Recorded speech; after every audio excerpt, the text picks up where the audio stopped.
Hola perros. Soy el general Pancho Melorcas. Hoy andando huevoneando en la red, me encontré con una curiosa lista de preguntas para los creyentes. Se las paso.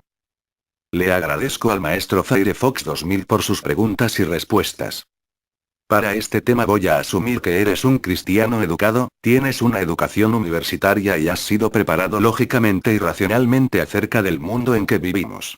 Por ejemplo, puede ser un ingeniero o un científico, un doctor, farmacéuta o enfermera, un profesor, un gerente o administrador, un empleado de gobierno, un propietario de negocios, un economista, un ejecutivo, un abogado, alguien que trabaja en el sector financiero o en recursos humanos, un arquitecto o diseñador, un desarrollador de software. En otras palabras, eres una persona inteligente, sabes cómo trabaja el mundo y cómo pensar críticamente.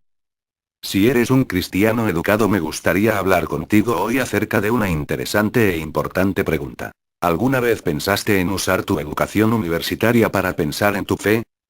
Tu vida y tu carrera demandan que actúes y te comportes racionalmente. Apliquemos tus habilidades críticas mientras discutimos 10 simples preguntas acerca de tu religión. Aquí hay un ejemplo de la clase de cosas de la que estoy hablando. Como cristiano, ¿tú crees en el poder de la oración? De acuerdo a un reciente estudio, 3 de cada 4 médicos creen que Dios está realizando milagros médicos en la tierra justo ahora. Muchos cristianos creen que Dios está curando el cáncer, enfermedades, revertiendo los efectos de venenos, etc. Así que esta es la primera pregunta. ¿Por qué Dios no cura a los amputados? Es una pregunta simple, ¿verdad? Todos sabemos que las piernas amputadas no se regeneran espontáneamente en respuesta a las oraciones, los amputados no obtienen milagros de Dios. Si eres una persona inteligente, tienes que admitir que es una pregunta interesante. Por una parte, tú crees que Dios responde a las oraciones y realiza milagros, por otra parte sabes que Dios ignora completamente a los amputados cuando oran por milagros. ¿Cómo lidias con esta discrepancia? Como una persona inteligente, tienes que lidiar con esto porque no tiene sentido. En lugar de manejar esto, nota que tienes que inventar alguna clase de razonamiento. Inventar una extraña excusa en este cuento de Dios para explicar este extraordinario hecho de la vida. Puedes decir, bueno, Dios debe tener alguna especie de plan para los amputados. Así que inventas tu excusa, cualquiera que sea, y luego dejas de pensar en eso porque es incómodo. Aquí hay otro ejemplo. Como cristiano, tú crees que Dios se preocupa por ti y responde a tus plegarias. Así que la segunda pregunta es, ¿por qué hay tanta gente muriendo de hambre en nuestro mundo? Mira el mundo y nota que hay miles de niños que están muriendo de hambre. En realidad es horrible. ¿Por qué Dios se preocuparía por que te den un ascenso, mientras que al mismo tiempo ignora por completo las súplicas de estos desesperados pequeños e inocentes niños? En verdad no tiene ningún sentido, ¿verdad? ¿Por qué un Dios que es todo amor haría esto? Para explicarlo tienes que inventar una muy extraña excusa para Dios, como: Dios quiere que estos pequeños niños sufran y mueran por alguna misteriosa y divina razón.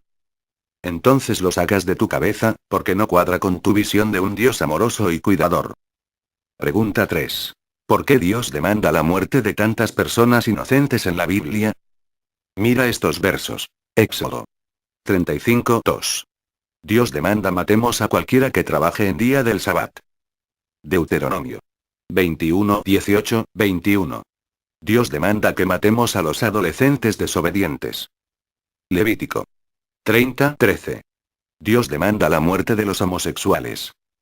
Deuteronomio 22:13-21. Dios demanda que matemos a las mujeres que no son vírgenes, cuando llegan al matrimonio. Y así, hay muchos versos como estos. No tiene ningún sentido, ¿verdad? ¿Por qué un Dios amoroso quiere que matemos a nuestro prójimo por asuntos tan triviales? ¿Solo porque trabajes en el día de la semana equivocado mereces morir? No tiene ningún sentido, ¿verdad? De hecho, tú crees que cumplir este mandato sería una locura. Así que creas alguna clase de extraña excusa para explicar estos versos. Pregunta, ¿por qué la Biblia tiene tantas tonterías anticientíficas? Tú tienes una educación universitaria, así que sabes de lo que estoy hablando, sabes cómo funciona la ciencia. Felizmente usas los productos de la ciencia todos los días: tu carro, tu celular, tu horno de microondas, tu televisión, tu computadora. Todos son el producto del proceso científico. Tú sabes que la ciencia es increíblemente importante para nuestra economía y nuestras vidas. Pero hay un problema, como persona educada sabes que la Biblia contiene toda clase de información, que es una tontería total para la perspectiva científica. Dios no creó el mundo en 6 días, hace 6000 años como la Biblia dice. Nunca hubo un diluvio universal, que cubrió el Everest como la Biblia dice. Jonás no vivió 3 días dentro del estómago de un pez como la Biblia dice. Dios no creó a Adán de un puño de barro. Estas historias son todas tonterías. ¿Porque un Dios que todo lo sabe escribiría tonterías? No tiene sentido, ¿verdad? Así que creas una extraña excusa para tratar de explicar las tonterías de la Biblia. Pregunta 5. ¿Por qué Dios se inclina tanto por proponer la esclavitud en la Biblia? ¿Y por qué toda la gente inteligente condena la esclavitud y la hacen completamente ilegal? Tienes que salir con una extraña propuesta para explicarlo. Pregunta 6. ¿Por qué cosas malas le pasan a personas buenas? No tiene sentido. Tienes que crear una excusa muy rara en el cuento de Dios para explicarlo. Pregunta 7. ¿Por qué ninguno de los milagros de Jesús dejó alguna prueba? Es muy extraño, ¿verdad? Así que creas una excusa extraña para justificarlo. Pregunta 8. ¿Cómo explicas el hecho de que Jesús nunca se te apareció? Jesús es todopoderoso y complaciente, pero si rezas para que te aparezca nada pasa. Tienes que crear una extraña excusa para lidiar con esta discrepancia. Pregunta 9. ¿Por qué Jesús quiere que comas su cuerpo y bebas su sangre? Suena totalmente grotesco, ¿no? ¿Por qué un Dios todopoderoso querría que hagas algo que en cualquier otro contexto, sonaría como un ritual asqueroso, caníbal y satánico? Y finalmente la pregunta 10. ¿Por qué los cristianos se divorcian con la misma frecuencia que los no cristianos? Los cristianos se casan supuestamente frente a Dios y sus amigos cristianos, todos rezan para que el matrimonio tenga éxito, y luego dicen que lo que Dios ha unido no lo separe el hombre. Dios es todopoderoso, así que cuando Dios pone a dos personas juntas, eso debería cerrar el trato, ¿no? Sin embargo, que los cristianos se divorcian igual que todos los demás. Para explicar esto debes tener una extraña excusa. Así que hemos visto 10 preguntas fascinantes. Para creer en Dios tú has tenido que inventar toda clase de extrañas excusas.